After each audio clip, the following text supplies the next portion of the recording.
Chapter 4.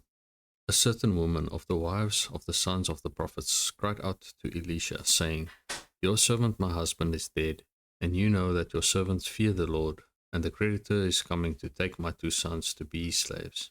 So Elisha said to her, What shall I do for you?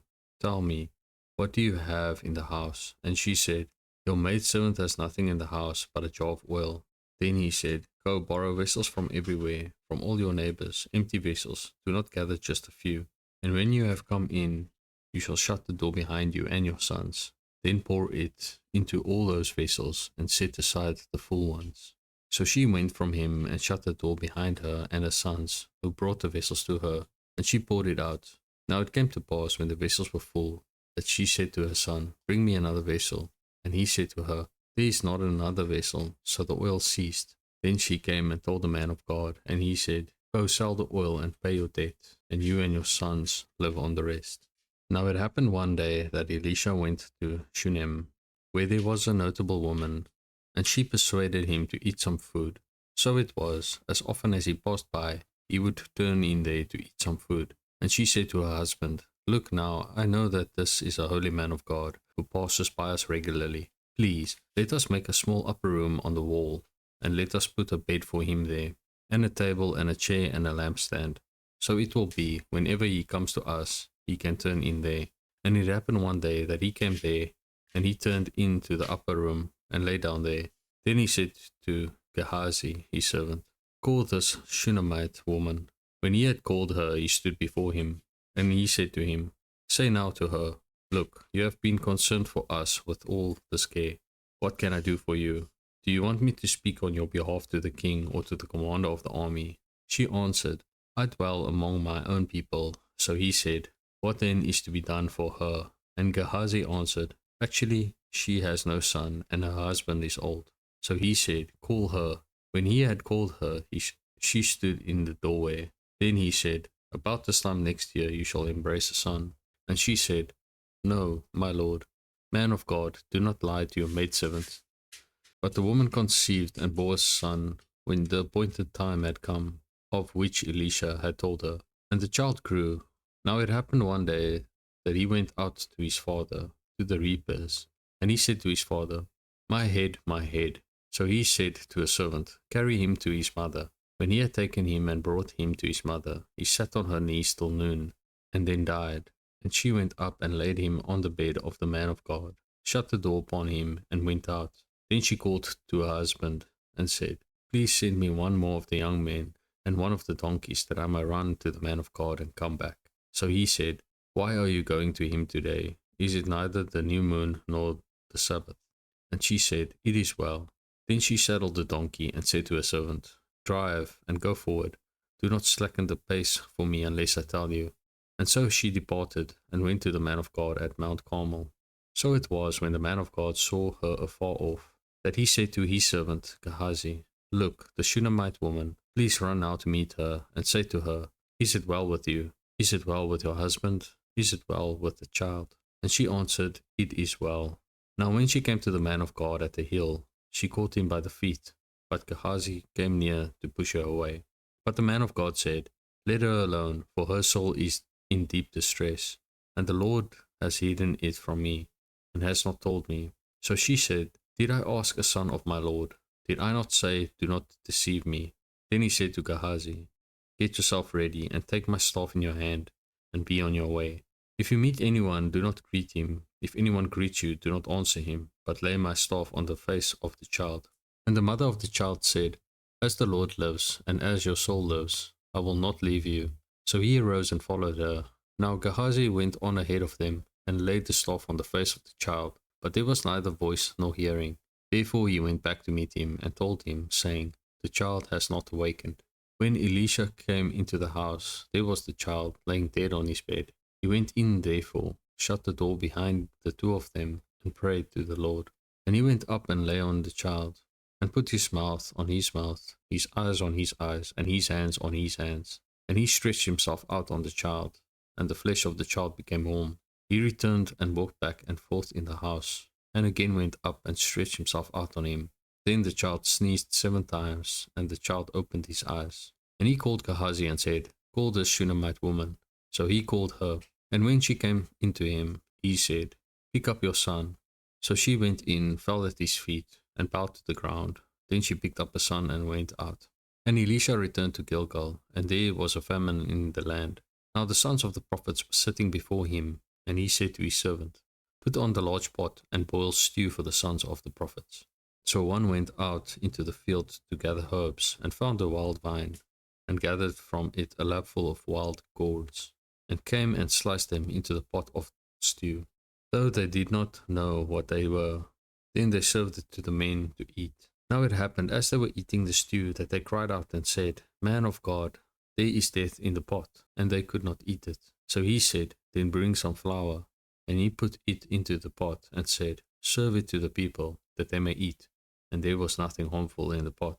Then a man came from Baal Shalisha, and brought the man of God bread of the first fruits, 20 loaves of barley bread, and newly ripened grain in his knapsack. And he said, Give it to the people, that they may eat. But his servant said, What? Shall I set this before 100 men? He said again, Give it to the people, that they may eat. For this says the Lord, They shall eat and have some left over. So he set it before them, and they ate and had some left over, according to the word of the Lord. Chapter 5. Now Naaman, commander of the army of the king of Syria, was a great and honorable man in the eyes of his master, because by him the Lord had given victory to Syria. He was also a mighty man of valor, but a leper, and the Syrians had gone out on raids, and had brought back captive a young girl from the land of Israel. She waited on Naaman's wife. Then she said to her mistress, If only my master were with the prophet who is in Samaria, for he would heal him of his leprosy. And Naaman went in and told his master, saying, Thus and thus said the girl who is from the land of Israel. Then the king of Syria said, Go now, and I will send a letter to the king of Israel. So he departed and took with him 10 talents of silver, 6,000 shekels of gold, and 10 charges of clothing. Then he brought the letter to the king of Israel, which said, Now be advised, when this letter comes to you, that I have sent Naaman, my servant, to you, that you may heal him of his leprosy. And it happened, when the king of Israel read the letter, that he tore his clothes and said, I am God, to kill and make alive, that this man sends a man to me to heal him of his leprosy. Therefore, please consider, and see how he seeks a quarrel with me. So it was, when Elisha the man of God heard that the king of Israel had torn his clothes, that he sent to the king, saying, Why have you torn your clothes? Please let him come to me, and he shall know that there is a prophet in Israel. Then Naaman went with his horses and chariot, and he stood at the door of Elisha's house. And Elisha sent messengers to him, saying, Go and wash in the Jordan 7 times, and your flesh shall be restored to you, and you shall be clean. But Naaman became furious, and went away and said, Indeed, I said to myself, He will surely come out to me, and stand and call on the name of the Lord his God, and wave his hand over the place, and heal the leprosy. Are not the Abana and the Pharpar, the rivers of Damascus, better than all the waters of Israel? Could I not wash in them and be clean? So he returned and went away in a rage. And his servants came near and spoke to him and said, My father, if the prophet had told you to do something great, would you not have done it? How much more then, when he says to you, Wash and be clean? So he went down and dipped 7 times in the Jordan, according to the saying of the man of God, and his flesh was restored like the flesh of a little child, and he was clean. And he returned to the man of God, he and all his aides, and came and stood before him, and he said, Indeed, now I know that there is no God in all the earth, except in Israel. Now, therefore, please take a gift from your servant. But he said, As the Lord lives, before whom I stand, I will receive nothing. And he urged him to take it, but he refused. So Naaman said, Then, if not, please let your servant be given 2 mule loads of earth, for your servant will no longer offer either burnt offering or sacrifice to other gods, but to the Lord.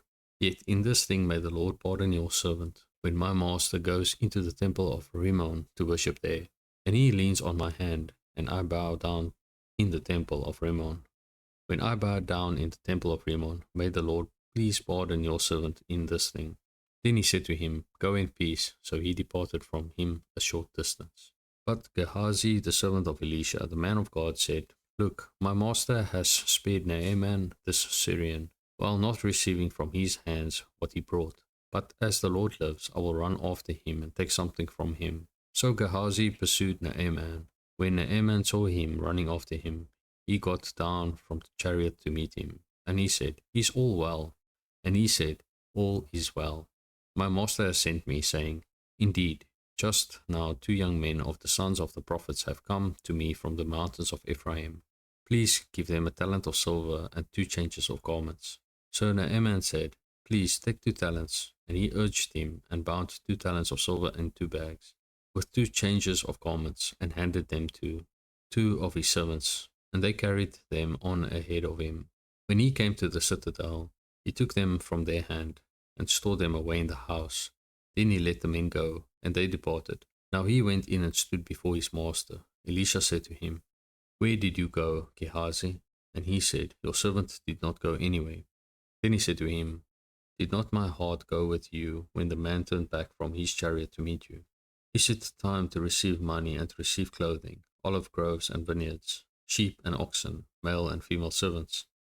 Therefore the leprosy of Naaman shall cling to you and your descendants forever. And he went out from his presence leprous, as white as snow. Chapter 6. And the sons of the prophets said to Elisha, See now, the place where we dwell with you is too small for us. Please let us go to the Jordan, and let every man take a beam from there, and let us make there a place where we may dwell. So he answered, Go. Then one said, Please consent to go with your servants. And he answered, I will go. So he went with them. And when they came to the Jordan, they cut down trees. But as one was cutting down a tree, the iron axe head fell into the water, and he cried out and said, Alas, master, for it was borrowed. So the man of God said, Where did it fall? And he showed him the place. So he cut off a stick and threw it in there, and he made the iron float. Therefore he said, Pick it up for yourself. So he reached out his hand and took it. Now the king of Syria was making war against Israel, and he consulted with his servants, saying, My camp will be in such and such a place. And the man of God sent to the king of Israel, saying, Beware that you do not pass this place, for the Syrians are coming down there. Then the king of Israel sent someone to the place of which the man of God had told him. Thus he warned him, and he was watchful there, not just once or twice. Therefore the heart of the king of Syria was greatly troubled by this thing. And he called his servants, and said to them, Will you not show me which of us is for the king of Israel? And one of his servants said, None, my lord, O king, but Elisha the prophet who is in Israel tells the king of Israel the words that you speak in your bedroom. So he said, Go and see where he is, that I may send and greet him. And it was told him, saying, Surely he is in Dothan. Therefore he sent horses and chariots and a great army there, and they came by night and surrounded the city. And when the servant of the man of God arose early and went out, there was an army surrounding the city with horses and chariots. And his servant said to him, Alas, my master, what shall we do? So he answered, Do not fear, for those who are with us are more than those who are with them. And Elisha prayed and said, Lord, I pray, open his eyes that he may see. Then the Lord opened the eyes of the young man, and he saw, and behold, the mountain was full of horses and chariots of fire all around Elisha. So when the Syrians came down to him, Elisha prayed to the Lord and said, Strike this people, I pray, with blindness. And he struck them with blindness according to the word of Elisha. Now Elisha said to them, This is not the way, nor is this the city. Follow me, and I will bring you to the man whom you seek. But he led them to Samaria. So it was, when they had come to Samaria, that Elisha said, Lord, open the eyes of these men, that they may see. And the Lord opened their eyes, and they saw, and there they were, inside Samaria. Now when the king of Israel saw them, he said to Elisha, My father, shall I kill them? Shall I kill them? But he answered, You shall not kill them. Would you kill those whom you have taken captive with your sword and your bow? Set food and water before them, that they may eat and drink and go to their master. Then he prepared a great feast for them, and after they ate and drank, he sent them away, and they went to their master. So the bands of Syrian raiders came no more into the land of Israel. And it happened after this that Ben-Hadad, king of Syria, gathered all his army and went up and besieged Samaria. And there was a great famine in Samaria. And indeed they besieged it until a donkey's head was sold for 80 shekels of silver, and 1/4 of a cab of dove droppings for 5 shekels of silver. Then, as the king of Israel was passing by on the wall, a woman cried out to him, saying, Help me, my lord, O king. And he said, If the Lord does not help you, where can I find help for you? From the threshing floor or from the winepress? Then the king said to her, What is troubling you? And she answered, This woman said to me, Give your son that we may eat him today, and we will eat my son tomorrow. So we boiled my son and ate him. And I said to her on the next day, Give your son that we may eat him. But she has hidden her son. Now it happened when the king heard the words of the woman, that he tore his clothes. And as he passed by on the wall, the people looked, and there underneath he had sackcloth on his body. Then he said, God, do so to me, and more also, if the land of Elisha the son of Shaphat remains on him today. But Elisha was sitting in his house, and the elders were sitting with him. And the king sent a man ahead of him. But before the messenger came to him, he said to the elders, Do you see how the son of a murderer has sent someone to take away my head? Look, when the messenger comes, shut the door, and hold him fast at the door. Is not the sound of his master's feet behind him? And while he was still talking with them, there was the messenger coming down to him. And then the king said, Surely this calamity is from the Lord. Why should I wait for the Lord any longer?